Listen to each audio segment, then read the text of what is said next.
नमो भगवते वासुदेवाय। बर्हापीडं नटवरवपुः कर्णयोः कर्णिकारं बिभ्रतवासः कनककपिशं वैजयन्ती च मालाम् रन्ध्रान् वेणोरधरसुधया पूरयन् गोपवृन्दै बृन्दारण्यं सपदरमणं प्राविशद्गीतकीर्तिः। श्रीमद्भागवत महापुराण दशम स्कंद 21 अध्याय 5 श्लोक श्रीकृष्ण गोपबालक मानक सहित वृंदावन रे प्रवेश करुछंती। से तांको मस्तकरे मयूर चंद्रिका धारण करिछंती। कर्णरे पीतवर्णर कन्यार पुष्प, शरीर रे पीतांबर, कंठरे पंचवर्णर सुगंधित पुष्पर वैजयंती माला परिधान करिछंती। रंगमंचरे अभिनय करुथिबा नटंक भली तांकर एई बेश अति सुंदर देखा जाउथाए। बंशीर छिद्रकु से तांकर लोक पवित्र कारिणी कीर्ति गान करुथिबारे लागिछंती। वैकुंठ ठारु हेले श्रेष्ठ एही वृंदावन धाम तांकर चरण चिन्हरे अधिक रमणीय होई जाइछि। ओम परम ब्रह्म गुरु श्री गुरु अच्युत गोलोकनाथाय नमः। श्री गणेशाय नमः। श्री सरस्वती नमः। श्री गुरुभ्यो नमः। ओम नमो भगवते वासुदेवाय। श्रीराम शरणं मम। श्रीकृष्ण शरणं मम। श्रीमद्भागवतर उद्देश्य ओ महात्म्य। सच्चिदानन्दरूपाय विश्वोत्पत्त्यादिहेतवे तापत्रय विनाशाय श्रीकृष्णाय वयं नमः। जे जगतर उत्पत्ति स्थिति आउ विनाशर कर्ता, जे तीन प्रकार तापर नाशकर्ता, सेही सच्चिदानंद स्वरूप भगवान श्रीकृष्ण को आमे समस्ते नमस्कार करुछु। परमानंदंकर स्वरूप तीन प्रकार बोली शास्त्र कहिछंती। ताहा हेउछि सत्, चित् आउ आनंद। सत् प्रकाश्य रूपरे सर्वत्र अछंती। चित् मौन आउ आनंद अप्रकाश्य। जड़ वस्तुरे सत् और चित् अछि, मात्र आनंद नहीं। जगतरे सत् आउ चित्र प्रकाश अछि, किंतु आनंदरे अप्रकाश्य रूपरे थाए। एही अप्रकाश्य रूप को अव्यक्त रूप बोली कहा जाए। आनंद ता भितरे थाए सत, मात्र जीव ताकु सबुबेले बाहर खोजु थाए। अर्थात मनुष्य अल्प ज्ञान युक्त थिबारु से बाहर खोजु थाए। मनुष्य आनंद खोजे नारी देहरे, धन संपत्ति इत्यादि इत्यादि रे। प्रकृत यथार्थ आनंद मनुष्य कौन पाए कि ना, से पाएले। आनंद तो आम समस्तंकर निजर स्वरूप। आनंद तो आम समस्तंक भितरे विराजमान करिछंती। एई आनंद को जीवन रे किपरि अनुभव करिहेब, परिप्रकाश करिहेब, यह श्रीमद् भागवत शास्त्र शिक्षा देछंती। दुग्धरे लहुणी रही थाए, तेबे भी ताहा देखा जाएनि, किंतु दुग्ध दही हेबा द्वारा बा दधि मंथन करिबा परे लहुणी स्पष्ट दृश्य होई थाए। ठीक सेहीपरि मनुष्य मनमंथन करी आनंद लाभ करि थाए। दुग्धरे जे भली लहुणीर अनुभव होई न थाए, ठीक सेहीपरि ईश्वरंकर जे कि सर्वत्र विद्यमान एवं अनुभव हुए नहीं। जीव ईश्वरंकर, तेबे सुधा सेही जीव माने ईश्वर को चिन्हिबा को प्रयत्न करती नहीं। ଈଶ୍ୱର ବା ଶ୍ରୀ ଭଗବାନ ନିଜ ତୁଣ୍ଡରେ ପ୍ରକାଶ କରିଛନ୍ତି ଯେ ଶ୍ରୀମଦ୍ ଭଗବତ ଗୀତାର 15 ଅଧ୍ୟାୟରେ ମମୈବାଂଶୋ ଜୀବ ଲୋକେ, ଅର୍ଥାତ୍ ଏହି ଜୀବ ହେଉଛନ୍ତି ଆମର ସନାତନ ଅଂଶ। ଶ୍ରୀମଦ୍ ଭଗବାନ ଯିଏକି ନିଜେ ଏପରି କହିଥିବା ଜାଣି ସୁଦ୍ଧା ମଣିଷ ଆଜି ଈଶ୍ୱରଙ୍କୁ ଚିହ୍ନିବାକୁ ପ୍ରଯତ୍ନ କେବେ ବି କରୁନି। ଏପରି ଅବସ୍ଥାରେ ଆନନ୍ଦ ଖୋଜିଲେ ତାକୁ ମିଳିବ ବା କିପରି? ଆଉ ସେଇଥିପାଇଁ ତାକୁ ଆନନ୍ଦ ମିଳେ ନାହିଁ। ଜୀବ ଯେ କୌଣସି ପ୍ରକାରର ହେଇଥାଉ ନା କାହିଁକି ତାକୁ ଈଶ୍ୱର ନିୟମ ମିଳିଥାନ୍ତି, ନିଶ୍ଚିନ୍ତ ଭାବରେ ମିଳିଥାନ୍ତି। ନାସ୍ତିକ ସର୍ବପରିଶେଷରେ କ୍ଳାନ୍ତି ଅନୁଭବ କରି ଶାନ୍ତି ଖୋଜିଥାଏ। ତେବେ ଆନନ୍ଦ ହେଉଛି 3 ପ୍ରକାରର, ଯାହାକି ତୈତ୍ତରୀୟ ଉପନିଷଦରେ ଅଛନ୍ତି।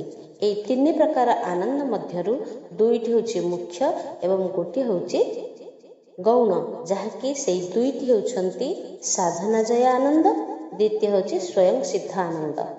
ସାଧନାଜୟ ଆନନ୍ଦ ଆଉ କିଛି ନୁହେଁ, ଏହା ହେଉଛି ଗୋଟେ ବିଷୟଜନ୍ୟ ଆନନ୍ଦ। ସାଧନ ଅଥବା ବିଷୟରେ ବିନାଶ ହେବା ପରେ ଏହି ଆନନ୍ଦ ନଷ୍ଟ ହୋଇଯାଏ ଏବଂ ହେଉଥାଏ ମଧ୍ୟ। ତ ଯୋଗୀମାନଙ୍କ ପାଖରେ କିଛି ହିଁ ସାଧନ ଅର୍ଥାତ୍ ବିଷୟ ନଥାଏ, ତେବେ ବି ସେମାନେ ଆନନ୍ଦ ଅର୍ଥାତ୍ ସଦା ଆନନ୍ଦରେ ରହିଥାନ୍ତି। ଏଥିରୁ ଜଣାଯାଉଛି, ପ୍ରମାଣିତ ହେଉଛି ଯେ ଆନନ୍ଦ ନିଜ ଭିତରେ ହିଁ ବିରାଜମାନ କରିଛନ୍ତି।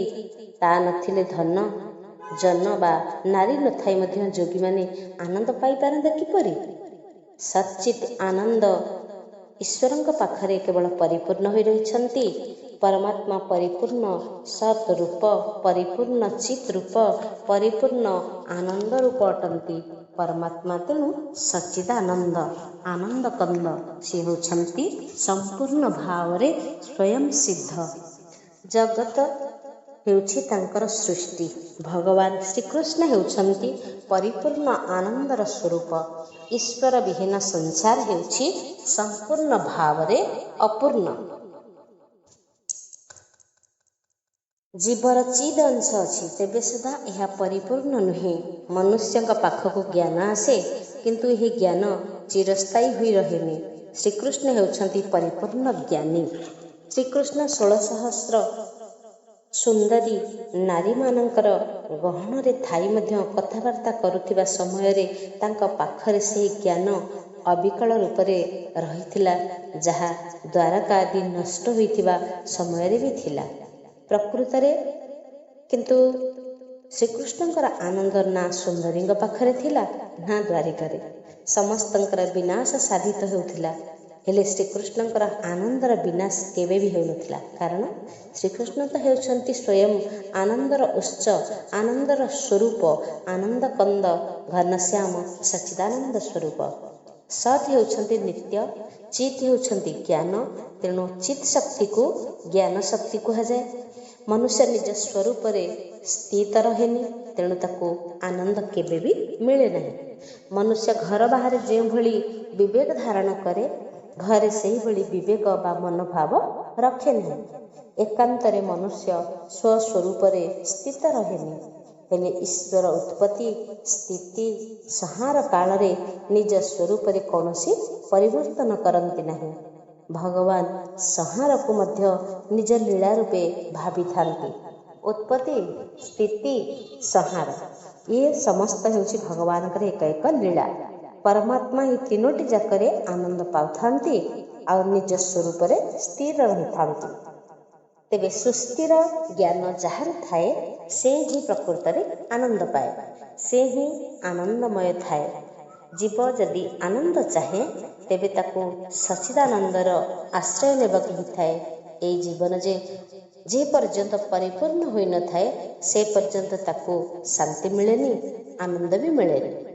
ସଂସାରରେ ପ୍ରତ୍ୟେକ ପଦାର୍ଥ ପରିଣାମରେ ବିନାଶୀ ହୋଇଥିବା ହେତୁ ତାହା ପରିପୂର୍ଣ୍ଣ ନୁହେଁ। ପରିଣାମ ସ୍ୱରୂପ ହେଉଛନ୍ତି ଭଗବାନ ନାରାୟଣ। ଏହି ପ୍ରଭୁ ନାରାୟଣକୁ ଯିଏ ଚିହ୍ନିଥାଏ, ଏହି ନାରାୟଣଙ୍କ ସହିତ ଯିଏ ମନକୁ ତଦାକାର କରିଥାଏ, ତାହାରି ହିଁ ନାରାୟଣଙ୍କ ସହିତ ଏକ ହୋଇଥାଏ। କେବଳ ସେ ହିଁ ଜୀବାତ୍ମା ହିଁ ଶ୍ରୀ ନାରାୟଣ ରୂପ ହୋଇଥାଏ ଏବଂ ସେ ହିଁ ପରିପୂର୍ଣ୍ଣ ହୋଇଥାଏ। ଏପରି ହୋଇପାରିଲେ ଯାଇକି ଜୀବନ ସଫଳ ହୁଏ। ଜୀବ ଯେ ପର୍ଯ୍ୟନ୍ତ ଅପୂର୍ଣ୍ଣ ରହିଥାଏ ସେ ପର୍ଯ୍ୟନ୍ତ ତାକୁ ଶାନ୍ତି ମିଳେ ନାହିଁ।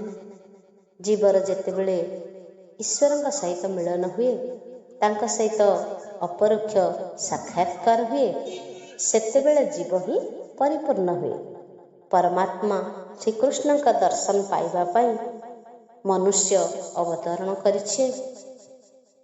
ମାନବ ହିଁ କେବଳ ଭଗବାନଙ୍କର ସାକ୍ଷାତକାର ପାଇବା ପାଇଁ କ୍ଷମ ସମ୍ପନ୍ନ। ପଶୁକୁ ତ ତା ନିଜ ସ୍ୱରୂପରେ ମଧ୍ୟ ଜ୍ଞାନ ନଥାଏ। ସେ କିପରି ପରମାତ୍ମାଙ୍କ ଦର୍ଶନ ଲାଭ କରିପାରନ୍ତା ଯେ? ପରମାତ୍ମାଙ୍କର ଦର୍ଶନ କିପରି ହେବ? ତ ପରମାତ୍ମାଙ୍କ ଦର୍ଶନ ବିନା ଜୀବନ ସଫଳ ହୁଏନି। ପରମାତ୍ମାଙ୍କୁ ଯିଏ ଦର୍ଶନ କରେ ତାର ଜୀବନ କେବଳ ସଫଳ ହୋଇଯାଏ। ଜୀବ ଅନନ୍ତ ବର୍ଷ ଧରି ଅନେକ ଜନ୍ମ ଧରି ଭୋଗ କରି ଆସୁଛି। ଏଇ ଭୋଗ ହିଁ ଭୋଗ କରି ଆସୁଛି। ତେବେ ସୁଦ୍ଧା ତାକୁ ଶାନ୍ତି ମିଳୁନି। ତେବେ ସୁଦ୍ଧା ସେ ଶାନ୍ତି ପାଇପାରୁନି। ଶାନ୍ତି ଖୋଜି ଖୋଜି ଥକିଯାଏ। ଶାନ୍ତି ସେତେବେଳେ ମିଳିବା ସମ୍ଭବ ହେବ ଯେତେବେଳେ ତାର ସାକ୍ଷାତକାର ପରମାତ୍ମାଙ୍କ ସହିତ ହେବ। ଭଗବାନ ଶ୍ରୀକୃଷ୍ଣଙ୍କର ଦର୍ଶନ ବିନା ଜୀବନକୁ ଶାନ୍ତି ମିଳିବା ଅସମ୍ଭବ ହୋଇଥାଏ। ତେବେ ଭଗବାନଙ୍କର ଦର୍ଶନ 3 ପ୍ରକାର ଭାବରେ ହୁଏ ବୋଲି ଶାସ୍ତ୍ରରେ ପ୍ରମାଣ ଅଛନ୍ତି। ପ୍ରଥମେ ହେଉଛନ୍ତି ସ୍ୱପ୍ନରେ ଭଗବାନଙ୍କର ଦର୍ଶନ ହୁଏ। ଏହା ହେଉଛି ସାଧାରଣ ଦର୍ଶନ। ତେବେ ମଧ୍ୟମ ଦର୍ଶନ କ'ଣ? ନା ମନ୍ଦିର ମୂର୍ତ୍ତିରେ ଭଗବାନଙ୍କୁ ଦର୍ଶନ କରିବା। ତୃତୀୟରେ ହେଲା ଭଗବାନଙ୍କର ଅପରୋକ୍ଷ ଦର୍ଶନ ହେଉଛି ପ୍ରକୃତରେ ଉତ୍ତମ ଦର୍ଶନ। ବେଦାନ୍ତରେ ଭଗବାନ ସାକ୍ଷାତକାର 2 ପ୍ରକାର ହୋଇଥାଏ ବୋଲି କୁହାଯାଇଛନ୍ତି। ତାହା ହେଉଛି ଗୋଟେ ପରୋକ୍ଷ ଜ୍ଞାନ, ଆଉ ଗୋଟେ ହେଉଛି ଅପରୋକ୍ଷ ଜ୍ଞାନ। ଈଶ୍ୱର କୌଣସି ଏକ ସ୍ଥାନରେ ଅଛନ୍ତି ବୋଲି ମାନିବା ବା ଗ୍ରହଣ କରିବା ହେଉଛି ଗୋଟେ ପରୋକ୍ଷ ଦର୍ଶନ। ଈଶ୍ୱର ହେଉଛନ୍ତି ସବୁକିଛି। ଈଶ୍ୱରଙ୍କ ବିନା ଅନ୍ୟ କିଛିର ସ୍ଥିତି ହିଁ ମୁଁ ଈଶ୍ୱରଙ୍କ ଠାରୁ କେବେ ବି ଭିନ୍ନ ନୁହେଁ। ଏହା ହେଉଛି ଈଶ୍ୱରଙ୍କର ଅପରୋକ୍ଷ ଦର୍ଶନ ବା ସାକ୍ଷାତକାର। ଅହଂ ବ୍ରହ୍ମସ୍ମି ଅର୍ଥାତ୍ ମୁଁ ହିଁ ସ୍ୱୟଂ ବ୍ରହ୍ମ। ଯିଏ ଏପରି ଅନୁଭବ କରେ ତାର ଈଶ୍ୱରଙ୍କ ସହିତ ଅପରୋକ୍ଷ ସାକ୍ଷାତକାର ହୋଇଛି ବୋଲି ଗ୍ରହଣ କରାଯାଏ। ଦେଖିବା ଲୋକ ଈଶ୍ୱରଙ୍କୁ ଦେଖିବା ମାତ୍ରେ ଈଶ୍ୱରମୟ ହୋଇଯାଏ। ସେତେବେଳେ ତାର ଈଶ୍ୱରଙ୍କ ସହିତ ଅପରୋକ୍ଷ ସାକ୍ଷାତକାର ହୋଇଥାଏ। ପ୍ରତ୍ୟେକରେ ଈଶ୍ୱରଙ୍କ ସହିତ ବା ଈଶ୍ୱରଙ୍କ ଉପସ୍ଥିତି ଅନୁଭବ କରୁ କରୁ ଜୀବ ତାଙ୍କଠାରେ ଏକାକାର ହୋଇଯିବା ଅର୍ଥ ଈଶ୍ୱରଙ୍କର ପରିପୂର୍ଣ୍ଣ ସ୍ୱରୂପକୁ ଜାଣିଯିବା। ବେଦାନ୍ତରେ ଏପରି ଜ୍ଞାନକୁ କୁହାଯାଏ କ'ଣ? ନା ଅପରୋକ୍ଷ ସାକ୍ଷାତକାର। ଈଶ୍ୱର ଜଗତର କୌଣସି ଏକ ସ୍ଥାନରେ ଅଛନ୍ତି। ଏପରି ଜ୍ଞାନ ହେଉଛି ଅପୂର୍ଣ୍ଣ। ଈଶ୍ୱର ହେଉଛନ୍ତି ସର୍ବବ୍ୟାପକ। ସେ କେବଳ ଗୋଟିଏ ମୂର୍ତ୍ତିରେ ଗୋଟିଏ ମନ୍ଦିରରେ ରହିନଥାନ୍ତି। ମନ୍ଦିରରେ ତ ପ୍ରଭୁଙ୍କ ଦର୍ଶନ କରିବା ଦ୍ୱାରା ଜ୍ଞାନୀ ପୁରୁଷ ଯେତେ ସମୟ ପର୍ଯ୍ୟନ୍ତ ଭଗବାନଙ୍କ ମୂର୍ତ୍ତିକି ଦେଖୁଥାଏ ସେ ପର୍ଯ୍ୟନ୍ତ ତାକୁ ଅନୁଭବ କରୁଥାନ୍ତି। ଯେଉଁ ପରମାତ୍ମା ମୋ ଠାରେ ଅଛନ୍ତି ସେ ମଧ୍ୟ ସମସ୍ତଙ୍କ ଠାରେ ଅଛନ୍ତି। ସେ ସବୁ ସ୍ଥାନରେ ଅଛନ୍ତି, ଅଖିଳ ବ୍ରହ୍ମାଣ୍ଡରେ ଅଛନ୍ତି ବୋଲି ଯିଏ ହିଁ ଜାଣେ ସେ ପ୍ରକୃତରେ ଜ୍ଞାନୀ। ଅଖିଳ ଜଗତକୁ ବ୍ରହ୍ମ ସ୍ୱରୂପ ବୋଲି ମନେ କରୁଥିବା ପୁରୁଷ ହିଁ ଜ୍ଞାନୀ। ସାରା ଜଗତରେ ଭଗବାନଙ୍କୁ ଅନୁଭବ କରୁ କରୁ ସେ ନିଜ ସ୍ୱରୂପରେ ମଧ୍ୟ ପରମାତ୍ମାକୁ ଅନୁଭବ କରେ। ସବୁ ସମୟରେ ଭଗବାନଙ୍କୁ ନିଜଠାରେ ଅନୁଭବ କରିବା ଅର୍ଥ ଭଗବାନଙ୍କ ସହିତ ତଦାକାର ହୋଇଯିବା, ଏକାକାର ହୋଇଯିବା, ମିଳିତ ଭାବରେ ସମ୍ମିଳିତ ହୋଇଯିବାକୁ ମଧ୍ୟ ବୁଝିପାରିବା। ତେବେ ପରମାତ୍ମାଙ୍କର ପରୋକ୍ଷ ଦର୍ଶନରେ କିଛି ଲାଭ ମିଳେ ନାହିଁ। କିନ୍ତୁ ଜୀବ ଯେତେବେଳେ ପରମାତ୍ମାଙ୍କ ଅପରୋକ୍ଷ ଦର୍ଶନ ଲାଭ କରେ ସେତେବେଳେ ତା ଜୀବନ କୃତାର୍ଥ ହୋଇଯାଏ। ଜ୍ଞାନୀମାନେ ନିଜ ସ୍ୱରୂପରେ ମଧ୍ୟ ଭଗବାନଙ୍କୁ ଦେଖୁଥାନ୍ତି। ଏହା ହେଉଛି ଅଦ୍ୱୈତ।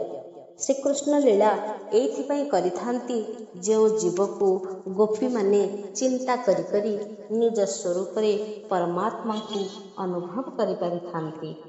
ଲୀଳା ଦେଖିବାକୁ ଯାଇ ମଧ୍ୟ ମୁଁ ଲୀଳାମୟ ହୋଇଗଲି। ଲୀଳା କରୁ କରୁ ଗୋପୀମାନଙ୍କର ନିଜ ସ୍ୱରୂପର ବିସ୍ମରଣ ହୋଇଯାଏ। ଆଉ ସେମାନେ କୁହନ୍ତି ମୁଁ ହିଁ କୃଷ୍ଣ। ନିଜର ପରମ ପ୍ରିୟ କାହ୍ନୁକୁ ସମସ୍ତଙ୍କ ଠାରେ ଅନୁଭବ କରୁଥିବା ଗୋପୀମାନେ ଜଣେ ଜଣେ ଶ୍ରୀକୃଷ୍ଣ ହୋଇଯାଆନ୍ତି। ତେଣୁ ଯିଏ ନିଜ ଭିତରେ ପରମାତ୍ମାଙ୍କୁ ଅନୁଭବ କରେ, ତାଙ୍କୁ ଦର୍ଶନ କରେ, ସେ ଜୀବ ହିଁ ପରମାତ୍ମାଙ୍କ ସହିତ ମିଶିଯାଏ, ଏକାକାର ହୋଇଯାଏ, ତଲ୍ଲୀନ ହୋଇଯାଏ। ନିଜ ଅନ୍ତର ମଧ୍ୟରେ ପରମାତ୍ମାଙ୍କୁ ଦର୍ଶନ କରୁଥିବା ଲୋକ କଦାପି ଭଗବାନଙ୍କ ଠାରୁ ବିଭିନ୍ନ ହୋଇପାରେ ନାହିଁ, ବିଚ୍ଛିନ୍ନ ହୋଇପାରେ ନାହିଁ। ସେ ଈଶ୍ୱରଙ୍କ ମଧ୍ୟରେ ଲୀନ ହୋଇଯାଏ। ଏହା ହେଉଛି ଶ୍ରୀମଦ୍ ଭାଗବତର ଫଳ। ତ ଜ୍ଞାନୀମାନେ ଜ୍ଞାନ ଦ୍ୱାରା ପରମାତ୍ମାଙ୍କର ବ୍ରହ୍ମର ଅପରୋକ୍ଷ ଦର୍ଶନ କରିଥାନ୍ତି, କିନ୍ତୁ ବୈଷ୍ଣବ ବା ଭକ୍ତ ପ୍ରେମରେ ପରମାତ୍ମାଙ୍କ ଅପରୋକ୍ଷ ସାକ୍ଷାତକାର କରିଥାଏ। ଈଶ୍ୱର ଜୀବକୁ ନିଜର କରି ଯେତେବେଳେ ନିଜର ରୂପ ଦାନ କରନ୍ତି, ସେତେବେଳେ ଜୀବ ପୂର୍ଣ୍ଣ ହୋଇଥାଏ। ଈଶ୍ୱରଙ୍କ ବିନା ସାରା ସଂସାର ଅପୂର୍ଣ୍ଣ। ପ୍ରକୃତ ଶାନ୍ତି ନାରାୟଣଙ୍କ ଠାରେ ହିଁ ଥାଏ। ନର ହେଉଛି ନାରାୟଣଙ୍କର ଅଂଶ, ତେଣୁ ନର ସବୁବେଳେ ନାରାୟଣଙ୍କ ଠାରେ ଲୀନ ହେବା ପାଇଁ ଚାହେଁ। ଶ୍ରୀ ନାରାୟଣଙ୍କୁ ଚିହ୍ନାଇମା ଶ୍ରୀ ନାରାୟଣଙ୍କ ଠାରେ ଲୀନ ହୋଇଯିବା ପାଇଁ ସାଧନା ହେଉଛି ଶ୍ରୀମଦ୍ ଭାଗବତ ଶାସ୍ତ୍ର। କର୍ମ ମାର୍ଗ, ଜ୍ଞାନ ମାର୍ଗ, ଭକ୍ତି ମାର୍ଗ କ'ଣ ଆମେ ଜାଣିବା। ତ ଜୀବ ହେଉଛି ନାରାୟଣଙ୍କର ଅଂଶ, ତାକୁ ତାଙ୍କଠାରେ ଲୀନ ହେବା ହିଁ ଦରକାର। ଏଥିପାଇଁ ଶାସ୍ତ୍ରରେ ଅନେକ ତ ଉପାୟ ବତାଯାଇଛି, ସେହି ଭିତରୁ 3 ଗୋଟି ମାର୍ଗକୁ ମୁଖ୍ୟ କୁହାଯାଇଛି। ତାହା ହେଲା କର୍ମ ମାର୍ଗ, ଜ୍ଞାନ ମାର୍ଗ, ଭକ୍ତି ମାର୍ଗ। ଉପନିଷଦରେ ଅଥବା ଉପନିଷଦର ଜ୍ଞାନରେ ଈଶ୍ୱରଙ୍କର ଅପରୋକ୍ଷ ସାକ୍ଷାତକାର ହୋଇଥାଏ, କିନ୍ତୁ ମହର୍ଷି ବ୍ୟାସ ଉପନିଷଦର ଭାଷାକୁ କଷ୍ଟକର ବୋଲି ବୋଧ କରିଥିଲେ। ସେ ଭାବିଲେ ଯେ ସାଧାରଣ ମନୁଷ୍ୟ ଏହାକୁ ବୁଝିବା କଷ୍ଟକର। ଉପନିଷଦର ଜ୍ଞାନ ତ ନିଶ୍ଚୟ ଦିବ୍ୟ, ତେବେ ଆମ ଭଳି ବିଳାସୀ ଲୋକ ଏହି ଦିବ୍ୟ ଜ୍ଞାନକୁ ଅନୁଭବ କରିପାରିବେ ନାହିଁ, କାରଣ ମନୁଷ୍ୟର ଜୀବନ ହେଉଛି ଅତି ବିଳାସୀ। ଏଣୁ ଜ୍ଞାନ ମାର୍ଗରେ ମନୁଷ୍ୟ ଈଶ୍ୱରଙ୍କ ନିକଟକୁ ଯାଇପାରିବ, ଏହା ତ ଅସମ୍ଭବ। କିନ୍ତୁ ଅତି ବୈରାଗ୍ୟ ବିନା ଜ୍ଞାନ ମାର୍ଗରେ ସଫଳତା ମିଳେ। ଜ୍ଞାନର ପରମ୍ପରା ହିଁ ହେଉଛି ବୈରାଗ୍ୟ। ଅତି ବୈରାଗ୍ୟ ପ୍ରାପ୍ତ ହେବା ମନୁଷ୍ୟ ପାଇଁ ଅତ୍ୟନ୍ତ ମଧ୍ୟ ଦୁଷ୍କର। ତେବେ ଜ୍ଞାନ ବୈରାଗ୍ୟ ସହିତ ଯୁକ୍ତ ହେଲେ ସୃଷ୍ଟି ହୁଏ ଭକ୍ତି। ଭକ୍ତି ମାର୍ଗରେ ଭଗବତ ଦର୍ଶନ ହିଁ କେବଳ ସମ୍ଭବ ହୁଏ। କିନ୍ତୁ ଶ୍ରୀ ଶୁକଦେବଙ୍କୁ ଏଇଭଳି ଅତି ବୈରାଗ୍ୟ ପ୍ରାପ୍ତ ହୋଇଥିଲା ଯେ ସେ ଜନ୍ମ ହେବା କ୍ଷଣି ବନ ଉଦ୍ଦେଶ୍ୟରେ ପ୍ରୟାଣ କରିଥିଲେ। ସେତେବେଳେ ସେ ପିତାଙ୍କୁ କହିଥିଲେ, ଆପଣ ପିତା ନୁହନ୍ତି କି ମୁଁ ପୁତ୍ର ନୁହେଁ। ବେଦ ତ୍ୟାଗର ଉପଦେଶ ଦିଏ, ସବୁକିଛି ତ୍ୟାଗ କରିଦେବା ପାଇଁ ଶାସ୍ତ୍ର ଉପଦେଶ ଦିଏ। ଶାସ୍ତ୍ର କହେ କାମ ଛାଡ଼, କ୍ରୋଧ ଛାଡ଼, ଲୋଭ ଛାଡ଼, କିନ୍ତୁ ମନୁଷ୍ୟ କିଛି ଛାଡ଼େନି। ସେ କିଛି ଛାଡ଼େ କି? ନା, ସେ କିଛି ଛାଡ଼ିପାରେନି। ଯଦି ଯିଏ ଅତି ସାଧାରଣ ପାନଗୁଆ ଛାଡ଼ି ପାରୁନି, ସେ କିପରି କାମ କ୍ରୋଧ ଲୋଭ ଛାଡ଼ି ପାରନ୍ତା? ସେ ଘର ପରିବାର ଅପା କିପରି ଛାଡ଼ିପାରିବ? ସାଧାରଣ ମନୁଷ୍ୟକୁ କିଛି କରିବାକୁ ହୋଇନଥାଏ, କିଛି ତ୍ୟାଗ କରିବାକୁ ସେ କିଛି କିପରି ତ୍ୟାଗ କରିବ ସେ କ୍ଷମ ହୋଇନଥାଏ। ହେଲେ ସବୁକିଛି ଛାଡ଼ିବା, ସର୍ବସ୍ୱ ତ୍ୟାଗ କରି ଈଶ୍ୱରଙ୍କୁ କେବଳ ଅନୁସରଣ କରିବା ପାଇଁ ବେଦାନ୍ତ ଶାସ୍ତ୍ର କହେ। ଯଦି ସବୁକିଛି ତ୍ୟାଗ କରି ଭଗବାନଙ୍କୁ ଅନୁସରଣ କରିବା, ତେବେ ତାଙ୍କୁ ପାଇପାରିବା ସମ୍ଭବ ହୋଇଥାଏ। ସର୍ବତ୍ୟାଗ ଅର୍ଥ କ'ଣ? ସର୍ବସ୍ୱ ତ୍ୟାଗ। ସାଧାରଣ ମନୁଷ୍ୟ ପକ୍ଷରେ କଦାପି ତାହା ସମ୍ଭବ ହେଇନଥାଏ। ତେଣୁ ବେଦର 4ଟା ଭାଗ ଅଛି। ସେଗୁଡ଼ିକ କ'ଣ? ନା ସଂହିତା, ବ୍ରାହ୍ମଣ, ଆରଣ୍ୟକ, ଭାଷ୍ୟ। ବେଦର ସମାପ୍ତି ଉପନିଷଦରେ ହୁଏ। ଏଣୁ ଉପନିଷଦକୁ କୁହାଯାଏ କ'ଣ? ନା ବେଦାନ୍ତ। ବେଦର ଅନ୍ତ। ଆରଣ୍ୟକରେ ଏହି ଉପନିଷଦ ଭାଗ ହେଉଛି ଅନ୍ତର୍ଭୁକ୍ତ କରାଯାଇଛି। ବେଦର ଆରଣ୍ୟକରେ ଉପନିଷଦର ଭାଗ ଅନ୍ତର୍ଭୁକ୍ତ ହୋଇଥିବାରୁ ଯେଉଁ ବିଷୟବସ୍ତୁକୁ ଋଷିମାନେ ଚିନ୍ତନ ମନନ କରନ୍ତି ତାକୁ ଆରଣ୍ୟକ କୁହାଯାଏ। ସୁନ୍ଦର ସୁସଜ୍ଜିତ ଗୃହରେ ମଉଜରେ ରହିବା ଲୋକ ଉପନିଷଦର ଅର୍ଥ ଉପନିଷଦ ଅଧ୍ୟୟନ ନିମନ୍ତେ ଅଧିକାରୀ ମନେ କରାଯାଏନି। ସଂସାର ଜାଲରେ ପଡ଼ି ରହିଥିବା ଗୋଟିଏ ଜୀବ ଉପନିଷଦର ଜ୍ଞାନକୁ ବୁଝିବାକୁ ସମ୍ଭବ ହୋଇପାରିବ କି? କେବେ ବି ସମ୍ଭବ ନୁହେଁ, ତାହା ଅସମ୍ଭବ। ଏ ସମସ୍ତ କଥା ବ୍ୟାସଦେବ ଗଭୀର ଭାବରେ ଚିନ୍ତା କରିଥିଲେ। ତାପରେ ଶ୍ରୀମଦ୍ ଭାଗବତମ୍ ଶାସ୍ତ୍ର ରଚନା କଲେ। ଉପନିଷଦରେ କୁହାଯାଇଥିବା ମାର୍ଗ ଆମମାନଙ୍କର ଭଳି ଲୋକ ନିମନ୍ତେ ସୁଲଭ ନୁହେଁ, କାରଣ ଉପନିଷଦର ତାତ୍ପର୍ଯ୍ୟ ରହିଛି ତ୍ୟାଗରେ କେବଳ। ଆମେ ସାଧାରଣ ମନୁଷ୍ୟମାନେ କାମ କ୍ରୋଧର ବିକାର ଛାଡ଼ିଦେବା ତ ଅସମର୍ଥ। ଯିଏ କାମ ସୁଖ ଉପଭୋଗ କରେ ସେ କଦାପି ଯୋଗାଭ୍ୟାସ କରିପାରିବନି। ଭୋଗୀ ଯୋଗୀ ହେବାକୁ ଚେଷ୍ଟା କଲେ ଯୋଗୀ ତ କଦାପି ହେଇପାରିବନି, କିନ୍ତୁ ରୋଗୀ ନିଶ୍ଚୟ ହେଇଯିବ। ଜ୍ଞାନ ମାର୍ଗରେ ଯାହାର ପତନ ହୁଏ ସେ ନାସ୍ତିକ ହୋଇଯାଏ। ଯେଉଁ ମାର୍ଗରେ ଯୋଗ ମାର୍ଗରେ ଯାହାର ପତନ ହୁଏ ସେ ରୋଗୀ ହୋଇଯାଏ। ଭକ୍ତି ମାର୍ଗରେ ଯାହାର ପତନ ହୁଏ ସେ ଆସକ୍ତ ହୋଇଯାଏ। କଳିଯୁଗର ମନୁଷ୍ୟ ଯୋଗାଭ୍ୟାସ କରିପାରିବ ନାହିଁ। ଜ୍ଞାନ, ଯୋଗ, ଭକ୍ତି ଏ ତ କଳିଯୁଗର ମନୁଷ୍ୟମାନେ ଅଧିକାର କରିବାକୁ ଅକ୍ଷମ। ଏହି ପରିପ୍ରେକ୍ଷୀରେ କଳିଯୁଗର ମନୁଷ୍ୟ ଉଦ୍ଧାର ତାହେଲେ କିପରି ହେଇପାରିବ? ମୁକ୍ତି କିପରି ପାଇପାରିବ? ଆନନ୍ଦ କିପରି ପାଇପାରିବ? ବ୍ୟାସଦେବ ଜଗତର କଲ୍ୟାଣ ଚାହିଁଥିଲେ। ସେ ବେଦ ଉପନିଷଦ ଲେଖିବା ପରେ ଏହି କଥାକୁ ସେ ଚିନ୍ତା କଲେ ଯେ କଳିଯୁଗର ମନୁଷ୍ୟ ନିମନ୍ତେ ଯାହା ସୁଲଭ ସେହିପରି କଥା ମଧ୍ୟ ଲେଖିଲେ। ସେ ଯେତେବେଳେ ଯାହା ଲେଖିଲେ ତାହା ହେଉଛି ଶ୍ରୀମଦ୍ ଭାଗବତ ଶାସ୍ତ୍ର। ଏହି ଶ୍ରୀମଦ୍ ଭାଗବତ ଶାସ୍ତ୍ରର ରଚନା କଳିଯୁଗର ମନୁଷ୍ୟଙ୍କର ଉଦ୍ଧାର ନିମନ୍ତେ କେବଳ ତିଆରି ହୋଇଛନ୍ତି ବା ସୃଷ୍ଟି ହୋଇଛନ୍ତି, ଯାହା ପରମାତ୍ମା ଶ୍ରୀମୁଖରେ ବାସ କରି ସ୍ୱୟଂ ବ୍ୟାସଦେବ ରୂପରେ ଆସି ନିଜେ ହିଁ ଲେଖିଛନ୍ତି। ତ ଶ୍ରୀମଦ୍ ଭାଗବତରେ ଏକ ନୂତନ ମାର୍ଗଦର୍ଶନ କରାଯାଇଛି। ଆମେ ଘର ସଂସାର କାମଧନ୍ଦା ଛାଡ଼ିପାରିବାନି। ଏପରି କହୁଥିବା ଲୋକଙ୍କୁ ଶ୍ରୀମଦ୍ ଭାଗବତ ଶାସ୍ତ୍ର କହେ କ'ଣ ଜାଣନ୍ତି? ନିରାଶ ହୁଅ ନାହିଁ। ସବୁକିଛି ଛାଡ଼ି ଜଙ୍ଗଲକୁ ଯିବାର ଆବଶ୍ୟକତା ନାହିଁ। ଜଙ୍ଗଲକୁ ପଳେଇ ଗଲେ ଯେ ଆନନ୍ଦ ମିଳିବ ଏହା ତ ନୁହେଁ ନା। ଜୀବ ଯେତେବେଳେ ସକଳ ପ୍ରକାର ପ୍ରବୃତ୍ତି ଛାଡ଼ିବ, ନିବୃତ୍ତିରେ ବସିବ, ସେତେବେଳେ ତା ମନ ମଧ୍ୟରେ ପ୍ରବୃତ୍ତିର କେବଳ ଚିନ୍ତା ଆସିବ। ଶ୍ରୀମଦ୍ ଭାଗବତର ଆଦର୍ଶ ହେଉଛି ଦିବ୍ୟ। ଗୋପୀଗଣ ଘର ଦ୍ୱାର ଛାଡ଼ି ନଥିଲେ। ସେମାନେ ଗୃହ କର୍ମ ହିଁ କରୁଥିଲେ। ସେମାନେ ସେହି ସ୍ୱଧର୍ମ ତ୍ୟାଗ କରିନଥିଲେ। ସେମାନେ କେହି ବଣକୁ ଯାଇନଥିଲେ। ତେବେ ସୁଦ୍ଧା ସେମାନେ ଭଗବାନଙ୍କୁ ପାଇପାରିଥିଲେ। ଯୋଗୀଙ୍କୁ ଯେଉଁ ଆନନ୍ଦ ସମାଧିରେ ମିଳେ ସେହିପରି ଆନନ୍ଦ ଆମେ ଘରେ ରହି ମଧ୍ୟ ପାଇପାରିବା। ଏହିପରି ମାର୍ଗଦର୍ଶନ ଶ୍ରୀମଦ୍ ଭାଗବତ କରାଇଥାଏ। ଘରେ ରହି ଆମେ ଭଗବାନଙ୍କୁ ପ୍ରସନ୍ନ କରିପାରିବା, ତାଙ୍କୁ ପାଇପାରିବା। କିନ୍ତୁ ଆମର ପ୍ରତ୍ୟେକ ବ୍ୟବହାର ଭକ୍ତିମୟ ହୋଇଥିବା ଉଚିତ। ଗୋପୀଙ୍କର ପ୍ରତ୍ୟେକ ବ୍ୟବହାର ଥିଲା ଭକ୍ତିମୟ। ମୂଳ କଥା ହେଉଛି କ'ଣ ଜାଣନ୍ତି? ଘରେ ରହି ମଧ୍ୟ ଆମେ ଭଗବାନଙ୍କୁ ପାଇପାରିବା। ଗୋପୀମାନେ ଘରେ ରହି ପରମାତ୍ମାକୁ ନିଜ ନିଜର କରିପାରିଥିଲେ, ପରମାତ୍ମାକୁ ଦର୍ଶନ କରିଥିଲେ। ସେମାନେ ଯେଉଁଆଡ଼େ ଯାଉଥିଲେ ସେମାନଙ୍କର ଶ୍ରୀକୃଷ୍ଣ ମଧ୍ୟ ସେଇଆଡ଼େ ଯାଉଥିଲେ। ଏପରି ଥିଲା ସେମାନଙ୍କୁ ଦୃଢ଼ ଭାବନା। ବ୍ରଜରେ ଗୋପୀମାନଙ୍କୁ ଏପରି ଭାବରେ ଦେଖିକି ମହାତ୍ମା ଉଦ୍ଧବଙ୍କର ଜ୍ଞାନ ଗର୍ବ ସବୁ ଛାଡ଼ି ଯାଇଥିଲା। ଗୋପୀଙ୍କର ସତ୍ସଙ୍ଗ ଲାଭ କରିବା ପରେ ପରେ ଉଦ୍ଧବ ଯାହା କହିଥିଲେ ଆମେ ତାକୁ ନିଶ୍ଚିନ୍ତ ଭାବରେ କର୍ଣ୍ଣଗୋଚର ଦୃଷ୍ଟିଗୋଚର କରିବା। ବନ୍ଦେ ନନ୍ଦ ବ୍ରଜ ସ୍ତ୍ରୀଣାଂ ପାଦରେଣୁମଭୀକ୍ଷଣଃ କ୍ଷଣଶଃ ୟା ସଂହରି କଥୋଦ୍ଗୀତଂ ପୁନାତି ଭୁବନତ୍ରୟମ୍।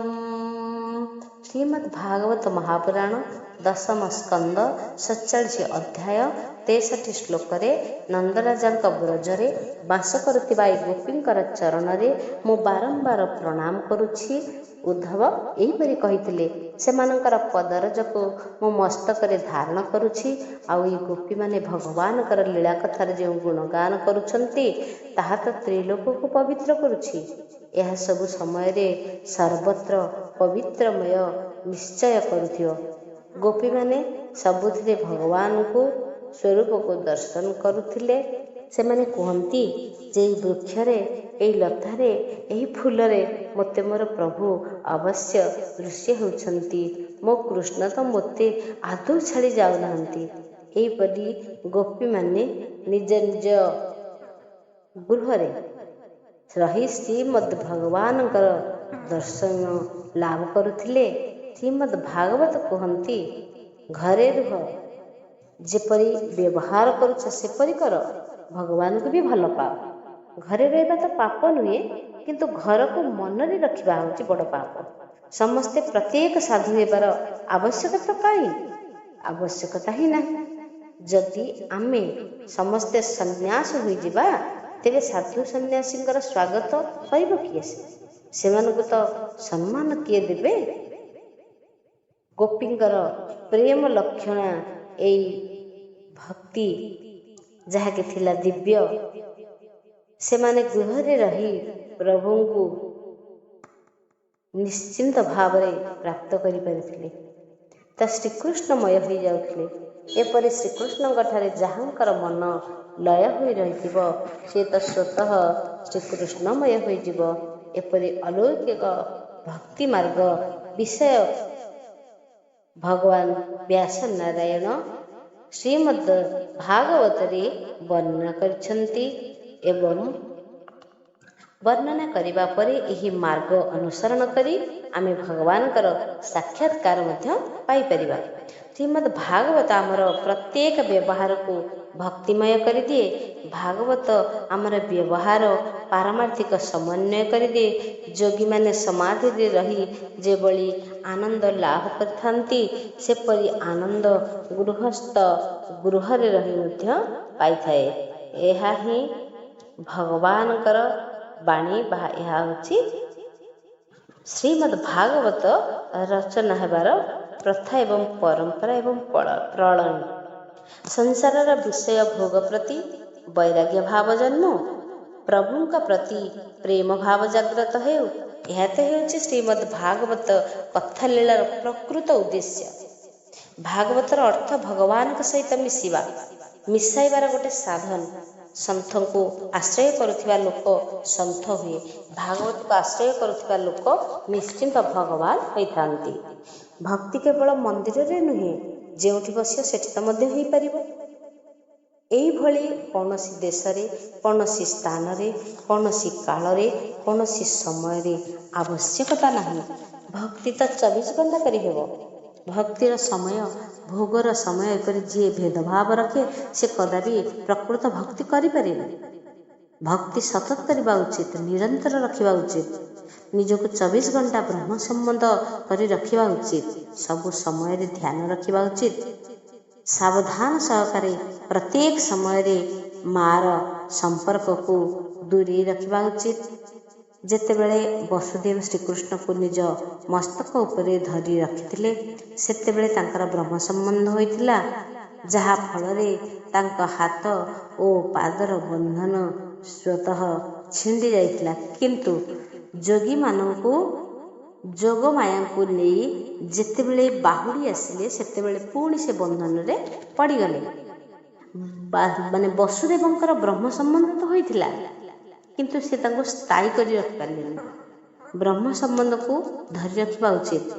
ଈଶ୍ୱରଙ୍କ ସ୍ମରଣ କଦାପି ତ୍ୟାଗ କରିବା ଉଚିତ ନୁହେଁ। ବୈଷ୍ଣବ ଅର୍ଥାତ୍ ଭକ୍ତ ଭଗବାନଙ୍କର ସହିତ ଖେଳୁଥାଏ। ଜୀବ ଯେଉଁ କ୍ରୀଡ଼ାରେ କ୍ରିୟା କରିଥାଏ, କେବଳ ଈଶ୍ୱରଙ୍କ ପାଇଁ ତ କରୁଛି ନା। ଏମିତି ଭାବିବା ଦ୍ୱାରା ସେ ଈଶ୍ୱରମୟ ହୋଇଯାଏ। ଭକ୍ତିର ବିଶେଷ ସମ୍ବନ୍ଧ ମନ ସହିତ ହୁଏ। ଯାହାର ଭକ୍ତିଭାବ ମନରେ ଜାଗ୍ରତ ହୁଏନି, ସେ ମନର ସେବା କରିବା ଆବଶ୍ୟକ ହୋଇଥାଏ। ତେବେ ମାନସିକ ସେବା ହେଉଛି ସର୍ବଶ୍ରେଷ୍ଠ ସେବା। ସାଧୁସନ୍ଥମାନେ ମାନସିକ ସେବାରେ ସର୍ବଦା ତନ୍ମୟ ରହିଥାନ୍ତି। ଯଦି ଏହି ସେବା ତନ୍ମୟତାର ଆଣେ, ତେବେ ଜୀବ କୃତାର୍ଥ ହୋଇଯାଏ। ଭକ୍ତି ମାର୍ଗର ଆଚାର୍ଯ୍ୟ ହେଉଛନ୍ତି ଗୋପୀମାନେ।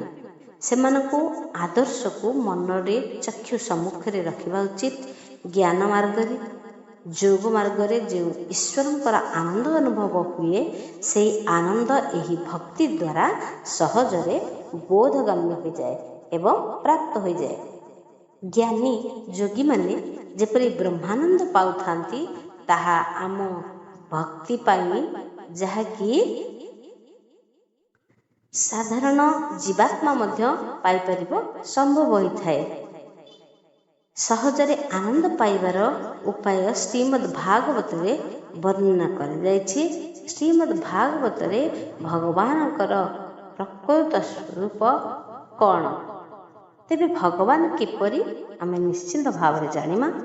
ତାପତ୍ରୟ ବିନାଶାୟ ଶ୍ରୀକୃଷ୍ଣାୟ ବୟଂ ନମଃ।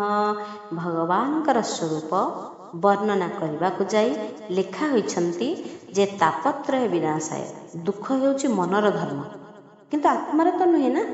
ମନୁଷ୍ୟ ଦୁଃଖ ସମୟରେ ଈଶ୍ୱରଙ୍କୁ ସ୍ମରଣ କରେ, ସେତେବେଳେ ସେ ପରମାତ୍ମାଙ୍କର ଅନୁସନ୍ଧାନ କରିବାରେ ଲାଗେ। ଆଉ ଏହି ଅନୁସନ୍ଧାନ କରୁଥିବା ସମୟରେ ସେ ଆନନ୍ଦ ବି ଲାଭ କରୁଥାଏ। ଜୀବର ସ୍ୱଭାବ ସୁନ୍ଦର ନୁହେଁ, ପରମାତ୍ମାଙ୍କ ଶରୀର ସବୁବେଳେ ସୁନ୍ଦର ନୁହେଁ। କୁର୍ମା ଅବତାରରେ ହୁଅନ୍ତୁ, ବରାହ ଅବତାରରେ ହୁଅନ୍ତୁ,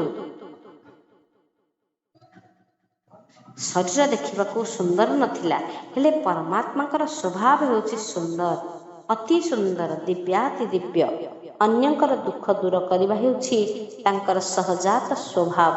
ତେଣୁ ଶ୍ରୀ ଭଗବାନ ବନ୍ଦନୀୟ ହୋଇଥାନ୍ତି। ଅନ୍ୟର ଦୁଃଖ ଯିଏ ଦୂର କରେ, ତାର ଦୁଃଖ ଦୂର କରିବା ପାଇଁ ଉଦ୍ୟମ କରେ, ଏବେ ବି ସେ ସମାଜର ବନ୍ଦନୀୟ ହୋଇ ରହିଯାଏ। ଆଧ୍ୟାତ୍ମିକ, ଆଦି ଦୈବିକ, ଆଦି ଭୌତିକ, ଏହି ତିନି ପ୍ରକାର ତାପ ନାଶକାରୀ ଭଗବାନ ଶ୍ରୀକୃଷ୍ଣକୁ ଆମେ ପୂଜା କରୁ, ବନ୍ଦନା କରୁ। ଅନେକ ଲୋକ କୁହନ୍ତି ଯେ ବନ୍ଦନା କରିବାରେ କି ଲାଭ ମିଳେ? ଯେ ବନ୍ଦନା କଲେ ପାପ ରାଶି ଭସ୍ମ ହୁଏ, ନଷ୍ଟ ହୁଏ। ଶ୍ରୀ ରାଧାଙ୍କର ବନ୍ଦନା କଲେ ଆମର ସକଳ ତାପ ସନ୍ତାପ ନଷ୍ଟ ହୋଇଯାଏ। ହେଲେ ଏହି ବନ୍ଦନା କେବଳ ଶରୀର ମାଧ୍ୟମରେ କରିଥିଲେ ଚଳିବ ନାହିଁ, ମନରେ ମଧ୍ୟ କରିବା ଦରକାର। ଅର୍ଥାତ୍ କ'ଣ ନା, ରାଧାକୃଷ୍ଣଙ୍କ ହୃଦୟରେ ଧାରଣ କରିବା ଆବଶ୍ୟକ ପଡ଼େ। ତାଙ୍କୁ ପ୍ରେମର ସହିତ ପ୍ରଣାମ ନମନ କରିବାକୁ ପଡ଼େ। ପ୍ରେମରେ ନମନ କରିବା ଅର୍ଥ ପ୍ରଭୁଙ୍କୁ ପ୍ରେମ ପାଶରେ ବାନ୍ଧି ନେବା।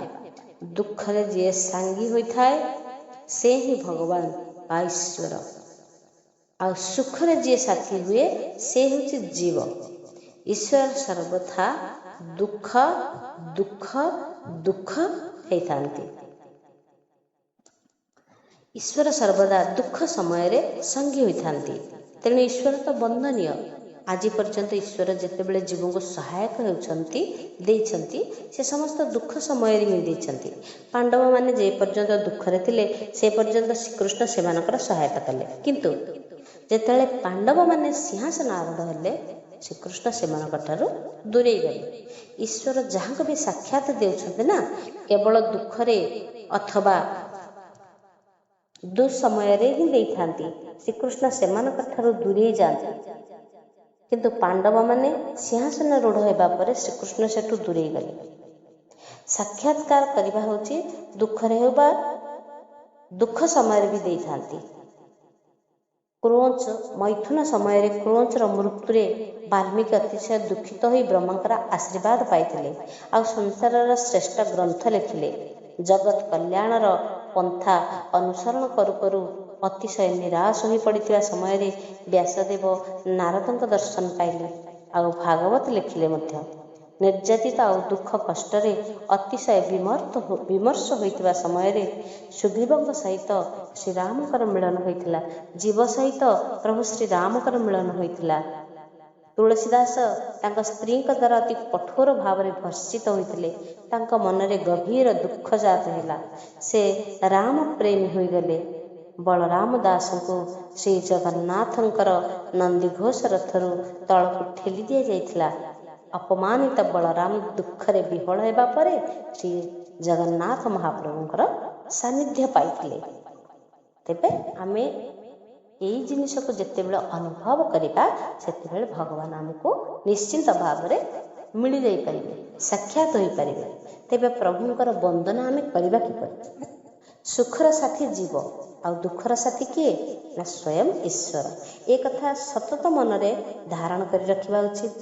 ମନୁଷ୍ୟ ଧନ ପାଇବା ପାଇଁ ଯେତେ ପ୍ରକାର ପ୍ରଯତ୍ନ କରୁଛି, ସେତେ ପ୍ରକାର ଦୁଃଖ ସହୁଛି। ତାଠାରୁ କମ୍ ପ୍ରଯତ୍ନ ଯଦି ସେ ଈଶ୍ୱରଙ୍କୁ ପାଇବା ପାଇଁ କରେ ନା, ତେବେ ସେ କୃତକାର୍ଯ୍ୟ ହୋଇପାରିବ। ସାଧୁସନ୍ଥମାନେ ଜ୍ଞାନୀମାନେ ଏହା ପ୍ରମାଣିତ ମଧ୍ୟ କରିଦେଇଛନ୍ତି। କାହ୍ନୁ ତ ବିନା ନିମନ୍ତ୍ରଣରେ ଗୋପୀମାନଙ୍କର ଘରକୁ ଯାଉଥିଲେ, ତେବେ ସେ ମୋ ଘରକୁ କାହିଁ ଆସୁନାହାନ୍ତି? ଏପରି ଆମେ କେବେ ଚିନ୍ତା କରିଛେ କି? ନାଇଁ। ବିଚାର କରିଛେ କି? ନାଇଁ। ଆଜି ହିଁ ଆମେ ସଂକଳ୍ପ କରିନେବା ଯେ ଏବେଠାରୁ ମୁଁ ସତ୍କର୍ମ କରିବି ଆଉ କାହ୍ନୁକୁ ଘରକୁ ଡାକି ଆଣିବି। ମାନ ଅଭିମାନ ମୁଁ ଭଗବାନଙ୍କୁ କରିବି। ସେଇ ଭଗବାନଙ୍କର ସମ୍ମୁଖରେ ହାତ ଯୋଡ଼ିବା। ଅବନତ ମସ୍ତକ ହେବାର ଅର୍ଥ କ'ଣ? ହାତ ହେଉଛି କ୍ରିୟାଶକ୍ତିର ପ୍ରତୀକ। ହାତ ଯୋଡ଼ିବା ଅର୍ଥ ଦୁଇ ହାତରେ ସତ୍କର୍ମ କରିବା। ଅବନତ ମସ୍ତକ କରିବା ଅର୍ଥ ବୁଦ୍ଧି ଶକ୍ତିକୁ ଈଶ୍ୱରଙ୍କୁ ଅର୍ପଣ କରିବା। ବନ୍ଦନ କରିବା ଅର୍ଥ ନିଜର କ୍ରିୟାଶକ୍ତି ବୁଦ୍ଧି ଶକ୍ତିକୁ ଭଗବାନଙ୍କ ପାଖରେ ଅର୍ପିତ କରିବା। ଶ୍ରୀ ଭଗବାନଙ୍କୁ ବନ୍ଦନା କଲେ ପାପ ତାପ ନାଶ ହୋଇଯାଏ। ନିର୍ଭୟ ହେବାକୁ ଇଚ୍ଛା ଥିଲେ ଭଗବାନଙ୍କୁ ଶ୍ରୀକୃଷ୍ଣଙ୍କୁ ବନ୍ଦନା କରିବାର ଆବଶ୍ୟକ। ମୋ ପ୍ରଭୁ ଦୟାର ସାଗର। କେବଳ ବାଣୀ, କେବଳ ଶରୀରରେ ନୁହେଁ, ହୃଦୟର ସହିତ ଏପରି ବନ୍ଦନା କରିବା ଉଚିତ। ହୃଦୟର ସହିତ ବନ୍ଦନା କଲେ ଭଗବାନଙ୍କ ସହିତ ବ୍ରହ୍ମ ସମ୍ବନ୍ଧ ସ୍ଥାପିତ ହୋଇଯାଏ। ଯେତେବେଳେ ଘରୁ ବାହାର ପଦାକୁ ବାହାରିବା ନା, ସେତେବେଳେ ଭଗବାନଙ୍କୁ ବନ୍ଦନା କରି ବାହାରିବା ଉଚିତ। ଈଶ୍ୱର କେବଳ ପ୍ରେମ ହିଁ ଚାହାନ୍ତି ଆଉ ପ୍ରେମ ହିଁ ପ୍ରଦାନ କରନ୍ତି। ଈଶ୍ୱର କୁହନ୍ତି ସିଏ ମୋର ଆଉ ସେ ମୋତେ ଭିକ ମାଗୁଛି। ବନ୍ଦନା ଖେଳିବା କ୍ଷଣି ଈଶ୍ୱରଙ୍କର ସହିତ ସମ୍ବନ୍ଧ ହୁଏ, ସମ୍ପର୍କ ସ୍ଥାପିତ ହୁଏ। କିନ୍ତୁ ଜୀବର ସ୍ୱଭାବ କଥା ତ ଅଧିକ କ'ଣ ବା କହିପାରିବା। ଜୀବର ସ୍ୱଭାବ ହେଉଛି ବନ୍ଦନା ନ କରିବା, ହାତ ନ ଯୋଡ଼ିବା। ଘରେ ପ୍ରବେଶ କରିବା କ୍ଷଣି ଯଦି ଆମେ ନିଜ ସ୍ତ୍ରୀକୁ ନ ଦେଖୁ, ତେବେ ପୁଅକୁ ପଚାରୁ କିରେ ତୋ ବୋଉ କୁଆଡ଼େ ଯାଇଛି କିରେ? କହିଲେ ଦେଖି, ଏପରି କି ଆବଶ୍ୟକତା ଅଛି? ଆରେ ସ୍ତ୍ରୀକୁ ଯଦି ବାହାରକୁ ଯାଇକି ତେବେ ଆସିକିରି ରାମ ନାମ ଜପ କଲେ ତ କିଛି କ୍ଷତି ହୁଅନ୍ତାନି ନା। କେବେ ପଚାରୁଛେ ଭଗବାନ ତମେ କ'ଣ ଏଇଠି ଅଛ କି? ଈଶ୍ୱରଙ୍କୁ ବନ୍ଦନା କରିବା ପାଇଁ ତ ଏହା ହିଁ ଉପଯୁକ୍ତ ସମୟ। ବାଟରେ ଚାଲି ଯାଉଥିବା ବେଳେ ମଧ୍ୟ ବନ୍ଦନା କରିବା ଉଚିତ। ପରମାତ୍ମାଙ୍କୁ ଆରମ୍ଭରୁ ବନ୍ଦନା କଲେ, ପ୍ରେମରେ ଡାକିଲେ ପରମାତ୍ମା ତ ପ୍ରସନ୍ନ ହୁଅନ୍ତି। ଜୀବ ଯାହା କରୁଛି କରୁଥାଉ, କିନ୍ତୁ ପରମାତ୍ମାକୁ ତ ତା ସହିତ ବନ୍ଦନା ମଧ୍ୟ କରୁଥାଉ। ଆଉ ଏଇ ବନ୍ଦନା ସଦ୍ଭାବର ସହିତ କରିବା ଉଚିତ। ପ୍ରଭୁ ଆମର ବହୁତ ହିତ କରୁଛନ୍ତି। ସତରେ ଆମ ପ୍ରଭୁ କେତେ ଉପକାରୀ। କହିବା ପାଇଁ ଆଉ ସଂସାରର ସ୍ୱାଦ ଉପଲବ୍ଧ କରିବା ପାଇଁ ସେ ଜିହ୍ୱା ଦେଇଛନ୍ତି, ଦେଖିବା ପାଇଁ ଆଖି ଦେଇଛନ୍ତି, ଶୁଣିବା ପାଇଁ କାନ ଦେଇଛନ୍ତି, ବିଚାର କରିବା ପାଇଁ ମନ ବି ଦେଇଛନ୍ତି। ବୁଦ୍ଧି, ବିବେକ, ବିଚାର ଶକ୍ତି ମଧ୍ୟ ପରମାତ୍ମା ଦେଇଛନ୍ତି। ଏସବୁ କଥା ଈଶ୍ୱରଙ୍କର ଉପକାର କଥା ମନେ ପକାଇ ଆମେ ତାଙ୍କୁ କହିବା ଉଚିତ, ହେ ଭଗବାନ ଆମେ ଆପଣଙ୍କ ପାଖରେ ଋଣୀ। ଏପରି ଭାବନା କରି ତାଙ୍କୁ ବାର ବାର ବନ୍ଦନା କରିବା ଦରକାର। ଆମକୁ କହିବା ଉଚିତ ଯେ ହେ ଭଗବାନ ଆପଣ ମୋ ପ୍ରତି ପରମ କୃପା କରିଛନ୍ତି। ଆପଣଙ୍କ କରୁଣା ଲାଭ କରି ମୁଁ ସୁଖୀ ହୋଇଅଛି। ମୋ ପାପ ତ ଅନନ୍ତ, ହେଲେ ହେ ନାଥ ଆପଣଙ୍କର କୃପା ଅନନ୍ତ, ଅନନ୍ତ ଠାରୁ ମଧ୍ୟ ଅନନ୍ତ। ହେ ଅନନ୍ତ ତୁମେ ହେଉଛ, ତୁମର ନାହିଁ ଆଦି ଅନ୍ତ। ତେଣୁ ମୋ ପାପ ତୁମର, ମୋ ପୁଣ୍ୟ ବି ତୁମର, ମୁଁ ବି ତୁମର, ତୁମେ ବି ମୋର। ପରମାତ୍ମାଙ୍କର ବନ୍ଦନା ଉତ୍ତମ ଭାବର ସହିତ କଲେ ତାହା ଅବଶ୍ୟ ସଫଳ ହୋଇଥାଏ। ଆମେ ଥରେ ଏକାନ୍ତରେ ବସିବା ଆଉ ବିଚାର କରିବା। କ'ଣ ଜାଣନ୍ତି? ହେ ପ୍ରଭୁ ଯାହା ସବୁ ଆମକୁ ଦେଇଛନ୍ତି ନା, ସେ ସମସ୍ତ ପାଇବା ପାଇଁ ଆମେ କ'ଣ ପ୍ରକୃତରେ ଯୋଗ୍ୟ? ସେତେବେଳେ ଆମ ମନରେ ସ୍ୱତଃସ୍ଫୂର୍ତ୍ତ ଭାବରେ ଭାବନା ଜାତ ହୁଏ, ପ୍ରଭୁ ମୁଁ ତ ଏ ସମସ୍ତର ଯୋଗ୍ୟ ନୁହେଁ, ମୁଁ ତ ପାପୀଟିଏ। ତେବେ ସୁଦ୍ଧା ଆପଣ ମୋତେ ଏଇ ଜଗତରେ ସମ୍ପତ୍ତି ଆଉ ପ୍ରତିଷ୍ଠା ମଧ୍ୟ ଦେଇଛନ୍ତି। ଜୀବ ଯୋଗ୍ୟ ନୁହେଁ, ତେବେ ସୁଦ୍ଧା ଈଶ୍ୱର ତାକୁ ଯଥେଷ୍ଟ ଅଧିକ ଦେଇଥାନ୍ତି। ଭଗବାନଙ୍କର ଉପକାର ସତରେ ଅନନ୍ତ। ବନ୍ଦନା କଲେ ଜୀବର ସହଜାତ ଅଭିମାନର ବୋଝ ହାଲକା ହେଇଯାଏ, ଲାଘବ ହେଇଯାଏ। ଭଗବାନଙ୍କର ନିଜର କୌଣସି ଓଜନ ନାହିଁ, କାରଣ ତାଙ୍କର ଅଭିମାନ ନାହିଁ। ଅଭିମାନ ଥିଲେ ଜୀବର ଓଜନ ବଢ଼େ। ଶ୍ରୀକୃଷ୍ଣଙ୍କର ଓଜନ ସ୍ତ୍ରୀମାନେ ନାକରେ ପିନ୍ଧିଥିବା ନୂଥର ଓଜନ ଠାରୁ ମଧ୍ୟ କମ୍ ହୋଇଥାଏ। ଆରମ୍ଭରୁ ଭଗବାନଙ୍କୁ ବନ୍ଦନା କଲେ ଅଭିମାନର ସୂତ୍ରପାତ ହୁଏନି। ଆରମ୍ଭରୁ ବନ୍ଦନା କରି ଶେଷରେ ମଧ୍ୟ ଭଗବାନଙ୍କର ବନ୍ଦନା କରିବା ଉଚିତ। ନମାମି ହରିଂ ପରମ୍। ଶ୍ରୀକୃଷ୍ଣଙ୍କୁ ବନ୍ଦନା କରିବା ବେଳେ श्रीकृष्णाय राधाकृष्णाय वयं नमः। श्रीकृष्णाय राधाकृष्णाय वयं नमः। ଏହିପରି କୁହ। ଶ୍ରୀର ଅର୍ଥ କ'ଣ? ନା ରାଧା। ରାଧାଙ୍କ ସହିତ ବିରାଜମାନ କୃଷ୍ଣଙ୍କୁ ମୁଁ ବନ୍ଦନା କରୁଛି। ପରମାତ୍ମାଙ୍କୁ ବନ୍ଦନ କରିବା ପରେ ଶ୍ରୀମଦ୍ ଭାଗବତର ବକ୍ତା ଶ୍ରୀ ଶ୍ରୀ ଶୁକଦେବଙ୍କର ବନ୍ଦନା କରାହୋଇଛି। ବନ୍ଦନା କରି କ୍ରିୟାଶକ୍ତି ବୁଦ୍ଧିଶକ୍ତି ଅର୍ପଣ କରିବା ପରେ କୌଣସି ଅଘଟିତ କାର୍ଯ୍ୟ ବା ବିଚାର ନ କରିବା ଉଚିତ। ପଠନ ଏବଂ ଚିନ୍ତନ କରିବା ଅପେକ୍ଷା ଜୀବନରେ ଆଚରଣ ହେଉଛି ସର୍ବଶ୍ରେଷ୍ଠ। ବେଦର ଅନ୍ତ ନାହିଁ କି ପୁରାଣର ମଧ୍ୟ ଥଳକୂଳ ନାହିଁ। ମନୁଷ୍ୟ ଜୀବନ ହେଉଛି ଲଘୁ ଆଉ ଶାସ୍ତ୍ର ହେଉଛି ଅଗାଧ। ସେ କେତେ ପଢ଼ିବ, କେତେ ମନେ ରଖିବ? ସକଳ ଶାସ୍ତ୍ରକୁ ଜ୍ଞାନ କରିବା ମନୁଷ୍ୟ ପକ୍ଷେ ଅସମ୍ଭବ। କିନ୍ତୁ କେବଳ ଏକ ଈଶ୍ୱରଙ୍କୁ ଜାଣିଗଲେ ସବୁକିଛି ଜାଣି ହୋଇଯାଏ। କଳିଯୁଗର ମନୁଷ୍ୟ ଅତି କମ୍ ସମୟରେ ମଧ୍ୟ ଶ୍ରୀ ଭଗବାନଙ୍କୁ ପ୍ରାପ୍ତ ହୋଇପାରେ। ଏହା ହିଁ ଶ୍ରୀମଦ୍ ଭାଗବତ ଶାସ୍ତ୍ର ବତେଇ ଦେଇଛନ୍ତି, ଆମକୁ ଆହ୍ୱାନ ଦେଇଛନ୍ତି। ଭାଗବତ ସର୍ବ ଭୟନାଶକାରୀ। କିପରି ଆମେ ଜାଣିବା? ସୁତ କହିଥିଲେ, 7 ଦିନରେ ରାଜା ପରୀକ୍ଷିତ ସଦ୍ଗତି ପ୍ରାପ୍ତ ହୋଇଥିବା ମୁଁ ସ୍ୱପ୍ନରେ ବା ସ୍ୱଚକ୍ଷୁରେ ଦେଖିଛି। ରାଜା ପରୀକ୍ଷିତଙ୍କର ଉଦ୍ଧାର ତ ହେଇଗଲା, ତେବେ ବି ଆମ ସମସ୍ତଙ୍କର ଉଦ୍ଧାର ହେଉନି କାହିଁକି? ଆଉ ଉଦ୍ଧାର ହେବ ବା କିପରି? ଆମକୁ ପରୀକ୍ଷିତଙ୍କ ଭଳି ଶ୍ରୋତା ହେବା ଦରକାର, ଆଉ ଶ୍ରୀଗୁରୁଙ୍କର ଭଳି ବକ୍ତା ମଧ୍ୟ ଥିବା ଆବଶ୍ୟକ। ତେବେ ଯାଇ ଜଗତର ଉଦ୍ଧାର ହେଇପାରିବ, ଶ୍ରୋତାର ଉଦ୍ଧାର ହେଇପାରିବ। ଆମେ ସମସ୍ତେ ଜଣେ ଜଣେ ପରୀକ୍ଷିତ। ଏଇ ଜୀବ ଯେତେବେଳେ ଗର୍ଭକୁ ଆସିଲା, ଯିଏ ତାହାକୁ ରକ୍ଷା କରେ ସିଏ ହେଉଛନ୍ତି ଚତୁର୍ଭୁଜ ସ୍ୱରୂପ ପୁରୁଷ। କେଉଁଠାରେ ଅଛନ୍ତି? ଏଇଭଳି ଈଶ୍ୱରଙ୍କୁ ଖୋଜି ବୁଲୁଥିବା ଜୀବ ହେଉଛି ରାଜା ପରୀକ୍ଷିତ। ପରୀକ୍ଷିତ ଅର୍ଥାତ୍ ଭଗବାନଙ୍କୁ ଦର୍ଶନ କରିବା ପାଇଁ ଆତୁର ହୋଇପଡ଼ିଥିବା ଜୀବ। ରାଜା ପରୀକ୍ଷିତଙ୍କର ଆତୁରତାର ଗୋଟିଏ କାରଣ ଥିଲା। ତାହା ହେଉଛି 7 ଦିନ ଭିତରେ ତାହାଙ୍କର ମୃତ୍ୟୁ ହେବ ବୋଲି ସେ ଦୃଢ଼ ରୂପରେ ଜାଣିଥିଲେ। ସେ ଆହୁରି ଜାଣିଥିଲେ ଯେ ତକ୍ଷକ ନାଗ ମୋତେ ମାରିବ। ଜୀବ ମାତ୍ରକୁ ତକ୍ଷକ ନାଗ ଅବଶ୍ୟ ଦଂଶନ କରିବ। ତକ୍ଷକ କାଳର ସ୍ୱରୂପ ବୋଲି 11 ସ୍କନ୍ଧରେ ଶ୍ରୀମଦ୍ ଭାଗବତରେ କୁହାଯାଇଛନ୍ତି। କାଳରୂପୀ ତକ୍ଷକ କାହାକୁ ହେଲେ ଛାଡ଼େନି। 7ମ ଦିନରେ ତାହା ଅବଶ୍ୟ ଦଂଶନ କରେ। ସପ୍ତାହକର ଦିନ ସଂଖ୍ୟା ହେଉଛି 7। 7 ଦିନରେ 7 ବାର ମଧ୍ୟରୁ ଯେକୌଣସି ବାରରେ ସେ ଅବଶ୍ୟ ଦଂଶନ କରିବ। ଆମର ମଧ୍ୟ ପାଳି ଏଇ 7 ଦିନ ଭିତରୁ ଗୋଟିଏ ଦିନରେ ପଡ଼ିବ। ତେଣୁ ପରୀକ୍ଷିତଙ୍କର ଭଳି ଆମେ କାଳକୁ ମନେ ରଖିବା ଉଚିତ। ଜୀବ ଯେ କେହି ହେଉଥାଉ ନା କାହିଁକି, ତାକୁ କାଳ ନିଶ୍ଚିତ ଭାବରେ ଭୟଭୀତ କରେ। କେବଳ ମନୁଷ୍ୟ ମାତ୍ରକେ ମୃତ୍ୟୁକୁ ଯେ ଭୟ କରନ୍ତି ତା ନୁହେଁ, ବ୍ରହ୍ମାଙ୍କୁ ମଧ୍ୟ କାଳର ଭୟ ଥାଏ। ଭାଗବତ ମନୁଷ୍ୟକୁ ନିର୍ଭୟ କରିଦିଏ। ଶ୍ରୀମଦ୍ ଭାଗବତରେ କୁହାଯାଇଛନ୍ତି ଯେ ଧ୍ରୁବ ମୃତ୍ୟୁର ମସ୍ତକାଗ୍ରରେ ପାଦକୁ ରଖି ସ୍ୱର୍ଗକୁ ଯାଇଥିଲେ। ଭାଗବତ ସପ୍ତାଙ୍ଗ ସମାପ୍ତିରେ ରାଜା ପରୀକ୍ଷିତ କହିଥିଲେ, ଏବେ ଆଉ ମୁଁ ମୃତ୍ୟୁକୁ ଭୟ କରୁନି, ମୁଁ କାଳକୁ ଆଉ ଭୟ କରୁନି। ଭାଗବତ ଶୁଣିବା ପରେ ଭଗବାନଙ୍କୁ ପ୍ରେମ କରିପାରୁଥିବାରୁ କାଳ ପ୍ରତି ତାଙ୍କର ଆଉ ଭୟ ରହିଲା ନାହିଁ। ଭାଗବତର ଆଶ୍ରୟ ନେଇଥିବା ଲୋକ ନିର୍ଭୟ ହିଁ ହୋଇଥାଏ। ଲୋକେ ମୃତ୍ୟୁକୁ ଅମଙ୍ଗଳ ବୋଲି ମନେ କରନ୍ତି, କିନ୍ତୁ ମୃତ୍ୟୁ ପ୍ରକୃତରେ ଅମଙ୍ଗଳ ନୁହେଁ ବା ଅଶୁଭ ନୁହେଁ। ମୃତ୍ୟୁ ଅର୍ଥାତ୍ କାଳ ହେଉଛି ଭଗବାନଙ୍କର ସେବକ। ପରମାତ୍ମାଙ୍କର ଏକନିଷ୍ଠ ସେବକ କେବେ ଅଶୁଭ ହୋଇପାରେ କି?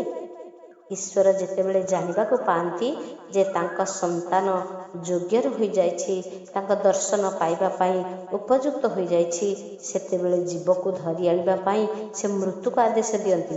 ଯିଏ ପାପ କଥା ଥରେ ମାତ୍ର ମନରେ ଧରି ନଥାଏ, ତା ମୃତ୍ୟୁ ମଙ୍ଗଳମୟ ହୋଇଥାଏ।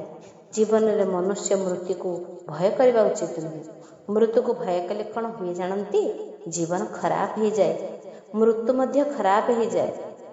ଶେଷ ସମୟରେ ମନୁଷ୍ୟକୁ ଯେଉଁ ବିଚଳିତ ଆସେ, ତାହା କାଳକୁ ଭୟ କରୁଥିବାରୁ ନୁହେଁ, ନିଜେ କରିଥିବା ପାପ ରାଶି ଯୋଗୁଁ ହୋଇଥାଏ।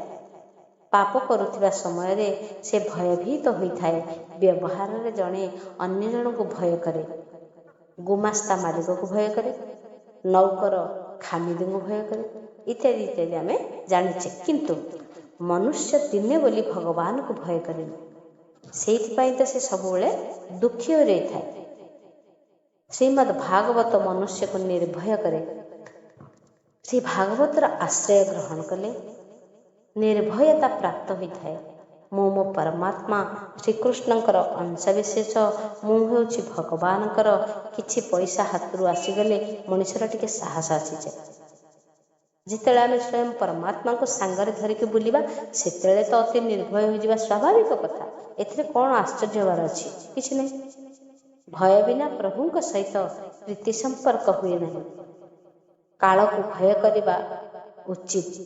କାଳକୁ, ମୃତ୍ୟୁକୁ ଭୟ କଲେ ସବୁ ପ୍ରୀତି ବଢ଼ିଯାଏ। କାଳ ହଉ, ପାପ ହଉ, ଧର୍ମ ହଉ, ତାହା ପ୍ରତି ଭୟଭାବ ରଖିବା ଉଚିତ। ସବୁ ସମୟରେ ମନୁଷ୍ୟ ଯଦି କାଳକୁ ଭୟ କରେ, ତେବେ ଏଥିରେ କିଛି କ୍ଷତି ହେବନି, ପାପ ବି ହେବନି। ନିର୍ଭୟ ହେବାକୁ ଇଚ୍ଛା ଥିଲେ ପାପ କର୍ମ ଛାଡ଼ିଦେବା ଉଚିତ। ଶ୍ରୀମଦ୍ ଭାଗବତ ଆମକୁ ନିର୍ଭୟ ହେବା ଶିକ୍ଷା ଦିଏ। ମଣିଷକୁ ଅନ୍ୟ କିଛିର ଭୟ ହୁଏନି, କିନ୍ତୁ କାଳକୁ ତ ମନୁଷ୍ୟ ସବୁବେଳେ ଭୟ କରିଥାଏ। କାମ ନାଶ କରି ଭକ୍ତି ତଥା ପ୍ରେମମୟ ଜୀବନ ଅତିବାହିତ କରେ।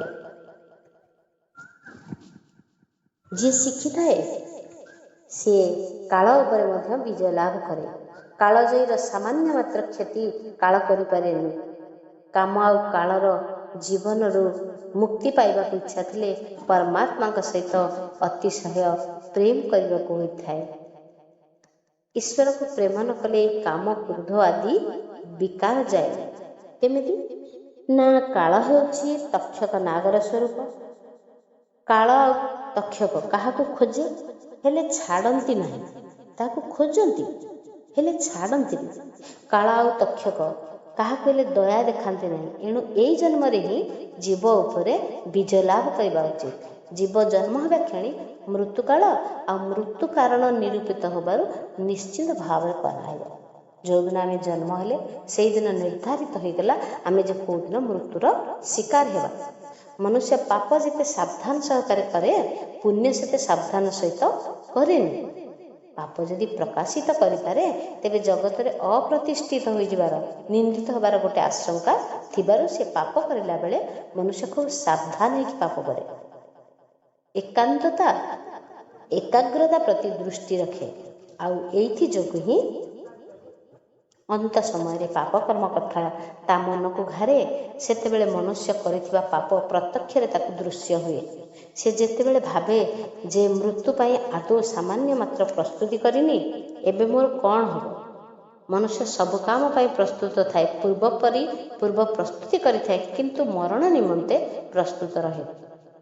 ବିବାହ ବ୍ରତ ପାଇଁ ଯେଉଁଭଳି ପ୍ରସ୍ତୁତି କରିଥାଏ, ମୃତ୍ୟୁ ପାଇଁ ଆନନ୍ଦ ମନରେ ସେଇଭଳି ପ୍ରସ୍ତୁତି କରିବା ମଧ୍ୟ ଉଚିତ। ମୃତ୍ୟୁ ପାଇଁ ବା ସଦା ସାବଧାନ ରହିବା ଉଚିତ।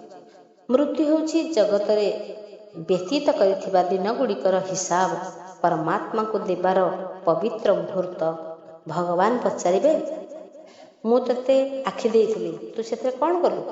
ତୋତେ କାନ ଦେଇଥିଲି, ତାକୁ ତୁ କି ପ୍ରକାର ଭାବରେ ବ୍ୟବହାର କରିଛୁ କହିଲୁ? ତୋତେ ଯେଉଁ ସୁନ୍ଦର ମନଟିଏ ଦେଇଥିଲି, ଶରୀରଟିଏ ଦେଇଥିଲେ, ସେଥିରେ ତୁ କ'ଣ କ'ଣ ସବୁ କରିଛୁ ମୋତେ କୁହ। ହିସାବରେ ଏପଟ ସେପଟ ହେଲେ ବିଭ୍ରାନ୍ତି ସୃଷ୍ଟି ତ ନିଶ୍ଚୟ ହେବ। ଯେମିତି କର୍ମ କରିଥିବା ଫଳ ତ ଆମ ପାଖରେ ଗୁନ୍ଥା ହେଇକି ଅଛି।